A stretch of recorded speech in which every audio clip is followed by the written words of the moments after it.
শেখৰ যদি গোস্বামী আছে শেখৰ সেইদিনা ৰাতিখন আপোনালোকে যেতিয়া তালৈকে গৈছিলে সেই ৰাতিখনৰ পৰা ৰাতিপুৱালে মানে যোৱালৈকে কিমান সময়ত গৈছিলে কি হৈছিলে ৰাতিৰ পৰা ৰাতি আমি গান গাই থকা দেখিছিল ৰাতি যোৱা নাই কি হৈছিল অলপ যে এই গানটো আমি ভিডিঅ' হৈছিল 18 তাৰিখে আচ্ছা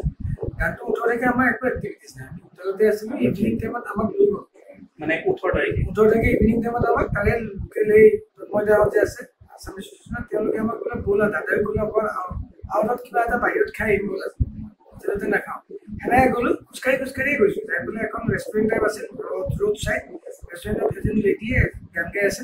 তাতে আমি বহিলোঁ কিবা অৰ্ডাৰ দিলে খাই আছোঁ লেডিজনী গান গাই আছে গাই পেলাই দাদাইও গানটোত ছাপোৰ্ট কৰি আছে বহুত ধুনীয়াকৈ গাই আছে ওৱান লাভ গাই আছে দাদাই ট্ৰেছ অফ হেভেন ষ্টাৰ্ট কৰিছে দাদাই তেতিয়া গাবলৈ গ'ল তেতিয়া লেডিজনীয়ে মাইকটো দিছে আৰু দাদাই মোক তেতিয়া কৈছিলে তই ভিডিঅ' কৰিব আৰু ভিডিঅ'টো অসমত দি দিবি দি পেলাই অতুলত আকৌ দিব দিছে ফিজিকেলি কৰি গৈছে মানে অতুলক দিবি ভাইৰেল কৰি দিবি আৰু তলত লিখিব দিবি 31 অক্টোবৰ ৰবিবাৰ দিনালৈ কামিং চুন মই সেনেকৈ ভিডিঅ'টো কৈছোঁ দাদাই গোটেই গানটো গালে দিলোঁ তাৰপিছত তাতে 2 ঘণ্টা 2.5 ঘণ্টা গৈছে তাৰপিছত আমি হোটেল আহিলোঁ হোটেলত গ'লোঁ পিছদিনাখনে আমি এই প্লেনটো যোনটো হ'ল এইটো 19 তাৰিখ মানে সেই ৰাতি কিমানটা বজাত হোটেললৈকে আহিছিলে মনত আছেনে চাগে মনত নাই তাৰ টাইমটোৰ লগত আমাৰ ইয়াৰ টাইমটো 2.5 ঘণ্টা ডিফাৰেঞ্চ আৰু ৰাতিপুৱা যেতিয়া ওলাইছিলে কেইটামান বজাত ৰাতিপুৱা দুপৰীয়া তাৰে টাইমত 1 মান বজাত মানে দুপৰীয়া 1 মান বজাত ওলাইছে তাৰে টাইমত 1 মান বজাত ওলাইছিলে আৰু যেতিয়া তাত আপোনালোকে গৈছিলে আগৰ কথাখিনি ইতিমধ্যে কৈছে আপুনি পাৰলৈ আনা বুলি কৈছিলে তাৰপিছত আপোনাৰ তাৰে যিটো প্ৰশাসন আছে তেওঁলোকে আপোনালোকক সুধিছিলে তাৰপিছতে আপোনাৰ এনঅ'চি সেই কথাখিনি তদন্তৰ কথা কাৰণ এতিয়া সকলোৱে বিচাৰিছে যে তদন্ত এটা কৰিব লাগে আমি 1 বজাত ওলালো 1:15 মানত সেই পৰ্টটো গৈ পাইছোঁ পৰ্টটোৰ পৰা আমাৰ ইয়াতখনত তাৰপৰা লগে 10 মিনিটৰ ভিতৰতে ওলাইছে ষ্টাৰ্ট হৈছে তাৰপৰা 40 মিনিটমান যাওঁতে জেগাটো পালোঁ 40 মিনিট যাওঁতে মানে তেতিয়া কেইটা বাজিল কেতিয়াবা হিচাপ কৰক 2:30 মান বাজিছে 2:30 বজাত 3টা বজাৰ ভিতৰতে দাদা আমি চব পানী আছোঁ ইনচিডেণ্টটো হৈছে তাৰপিছত তাৰপৰা আধা ঘণ্টা 1 ঘণ্টা 1.5 ঘণ্টা ধৰক 5টা মান বজাত দাদাক হস্পিটেলৰ পৰা 5টা 5:30 মান বজাত হস্পিটেলত ইয়াৰ পৰা আমাক ৰিজাল্টটো দিছে ফাইনেল ৰিজাল্টটো তাৰপিছৰ পৰা আমাক সেই তাৰে টাইমত 5টা 6টা মানে 7টা মান বজাৰ ভিতৰৰ পৰা আমাক গোটেই ৰাতি কাষ্টাডিত লাগিছে সোধা পোছা কাষ্টাডি কৰি ৰাতিপুৱা মোটামুটি 4টা মান বজাত আমাৰ হোটেলত আহিছে হোটেলত আহিও হোটেলত আমাৰ চবৰে ৰুম দাদাৰ ৰুম কি মেডিচিন খাইছিল কি কৰিছিল গোটেইখিনি চেক কৰিছে মেডিচিন যিখিনি পাইছে সেইখিনি তেওঁলোকে লৈ গৈছে তাৰপিছত আমাক তাতেই থাকিব দিছে হোটেলত তাৰপিছত তেওঁলোকে আকৌ ফটো লৈ তেওঁলোকৰ গোটেই ৰিপৰ্টবিলাক লৈ এনালাইচিছ কৰি চাগে তেওঁলোকৰ কি প্ৰচেছ নাজানো যি সুধিছে তাকে কৈছোঁ যি দেখিছোঁ আপোনালোকক যিটো কৈছোঁ তাতে একজেক্টলি সেইখিনি কৈছোঁ তেওঁলোকে এটা ৰিপৰ্ট ওলাইছে ৰিপৰ্ট মানে গোটেইকেইজনৰ ৰিপৰ্টটো লৈ তাৰপিছত নো অবজেকশ্যন দিছে বুলি শুনিছোঁ এম্বেচিয়ে যেতিয়া কৈছে যে আপোনালোকক নো অবজেকশ্যন দিছে আপোনালোকে জুবিন গাৰ্গক মানে এতিয়া ৰিচিভ কৰিব পাৰিব তেতিয়া আমি পিছদিনাখন হস্পিটেল যাই এই কফিনটো ঠিক কৰিছোঁ কেছকেট কোম্পানী বুলি কোম্পানী এটাৰ লগত কথা পাতি তেওঁলোকে কফিন গাড়ী এইখিনি ঠিক কৰে এইখিনি ঠিক কৰি এই সিদ্ধাৰ্থে ঠিক কৰিছে সিদ্ধাৰ্থে মোক কালি সুধিছে কোনটো কালাৰ হ'লে ভাল মই যে দাদাই কফি কালাৰটো ভাল পায় এই কফি ডাৰ্ক কফি কালাৰটো লওঁ বাছ এইখিনি মই তাতে কিমান পইচা গৈছে কিমান পইচা দিব লগা হৈছে কি কৰিছে সেইটো মোৰ দায়িত্বত নাই বা এইটো ঠিক কৰিম কেনেকৈ ইভেন কফিনটোতো ওপৰত সিদ্ধাৰ্থ শৰ্মা বুলি লিখি নামটো লিখা আছে কাৰণ কেয়াৰটেকাৰ তেওঁ তাতে মোৰ কোনো তাতে ছিগনেচাৰো নাই মই জাষ্ট তাতে দাদাৰ লগত যোৱা এজন সহযোগী শিল্পী হিচাপে গৈছোঁ দিল্লীত আপোনাৰ কি অৱস্থা হৈছিলে সেইখিনি আমি আগৰ কথাখিনি গম পালোঁ দিল্লীত কি হৈছিলে দিল্লীত আহিলোঁ দিল্লীত অহাৰ পিছত 1:30 বজাত প্লেন কৰিলে নেকি 1:30 বজাৰ ভিতৰত আমি আহি আমাৰ অসম গভৰ্ণমেণ্টৰ হিমন্ত বিশ্ব শৰ্মা ছাৰৰ এটা ছিষ্টেম কৰি দিছিল তাতে লঞ্চত আমি জুবিন গাৰ্গক বাহিৰত দি অনা নাই ভিতৰত দি গৈছে তাহলে আমি ডকুমেণ্টছ থাকে যে ডকুমেণ্টছখিনি তাতে চম্জাব লাগিব নহয় পাছপৰ্টৰ পৰা আৰম্ভ কৰি গোটেইখিনি তাতে অফিচাৰ্ছক চম্জালোঁ তেতিয়া অফিচাৰে ক'লে কি সন্দীপন গাৰ্গ জুবিন গাৰ্গ কাজিন তেওঁ যাব বাকীকেইজনে এলাও নাই মই অ'কে প্ৰট'কল থাকে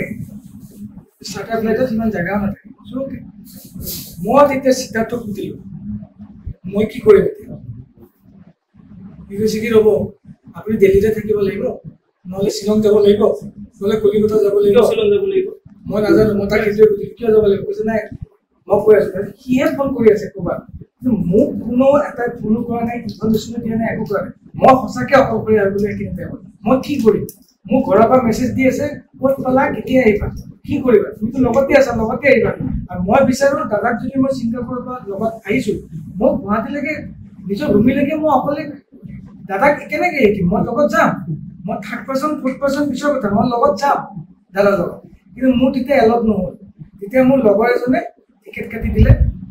4:25 এয়াৰ ইণ্ডিয়া ফ্লাইটখনত আহি পেলাই মই টাৰ্মিনেল জিত ৰখি 4:25 ফ্লাইটখনত মই উঠি আহিলোঁ পিছত যেতিয়া গুৱাহাটীত লেণ্ড কৰিছে মই তেতিয়াহে গম পাওঁ যে আমাৰ ফ্লাইটখনতে জুবিন দা আছে সেইখন ফ্লাইটত নহ'ল কিবা কাৰণ মই সন্দীপনকো দেখা পালোঁ সন্দীপনক কৈছোঁ সন্দীপনে কৈছে ইয়াতে আহিব লাগিব আপুনি এতিয়া নালাগে তেতিয়া মোৰ ফিল হৈছে যে জুবিন দাই চবেই এৰি দিলেও প্ৰট'কলে এৰি দিলেও জুবিন দাই মোক এৰা নাছিল লাষ্টলৈকে সেইকাৰণে লাষ্টলৈকে জুবিন দাই মোক গুৱাহাটীলৈকে মোৰ মিছেছ মোক পোৱালিৰ ওচৰত জুবিন দাই মোক থৈ গৈছে এতিয়া মোক কোনোবাই মাৰি পেলালেও মোৰ কথা নাই জুবিন দাৰ দায়িত্ব জুবিন দাই মোৰ জুবিন দাৰ কাৰণে গৈছিলোঁ মই কোনো অৰ্গেনাইজেশ্যনৰ কাৰণে মই যোৱা নাই মোক পাৰ্চনেলি কোনো ইনভাইট কৰা নাই জুবিন দাই লৈ গৈছিল জুবিন দাই মোক ঘৰত থৈ দিলে এতিয়া মোক যাৰ যি মন যায় সেয়ে কৰিব আপোনাৰ পিতৃ তুল্য আছিলে জুবিন দাই কৈছিল পিতৃ তুল্য মোৰ দেউতা ঢুকাওঁতে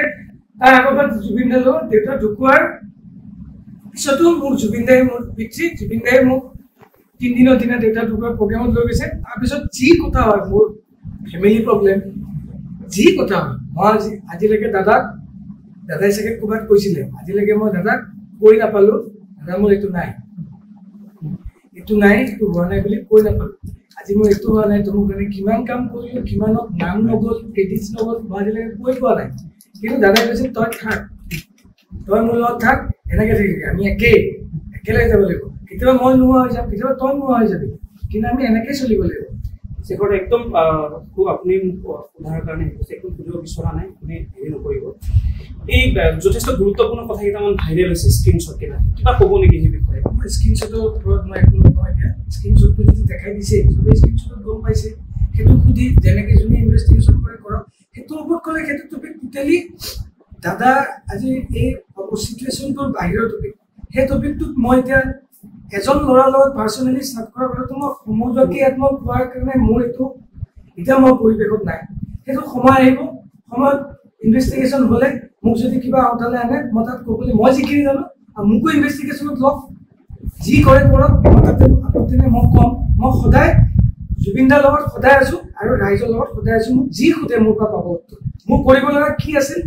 য'ত ভুল হ'ল মোক সেইখিনিও কওক আৰু কি কৰিব লাগে এতিয়া সেইখিনিও কওক ইতিমধ্যে গোটেই কথাটো স্পষ্ট হৈ পৰিছে সেইদিনাখন ইভিনিঙত কি হৈছিলে ৰাতিপুৱা কেই বজাত গৈছিলে দুপৰীয়া কোনে ক'ত এৰেঞ্জমেণ্ট কৰিছিলে দিল্লীত শেখৰজ্যোতি গোস্বামীৰ লগত কি হৈছিলে এয়াৰপৰ্ট আহি পোৱাৰ পিছত কি হৈছিলে গোটেইখিনি কথা ইতিমধ্যে স্পষ্ট কৰিছে যদি ইয়াৰ পিছত তদন্ত হয় তেতিয়াও শেখৰজ্যোতি গোস্বামী এটা কথাই কৈছে যে তদন্ত হওক যদি কোনোবাই ইয়াতে সঁচাকৈ ষড়যন্ত্ৰ কৰিছে বা কিবা এটা আছে তেতিয়াহ'লে তেওঁলোকে শাস্তি পাওক কিন্তু প্ৰতিটো কথাতে শেখৰজ্যোতি গোস্বামীয়ে সহযোগ কৰিব বুলি ইতিমধ্যে আমাৰ আগত জনাইছে আপুনি বিচৰা বাতৰি পাব কেৱল নিউজ 18 এপত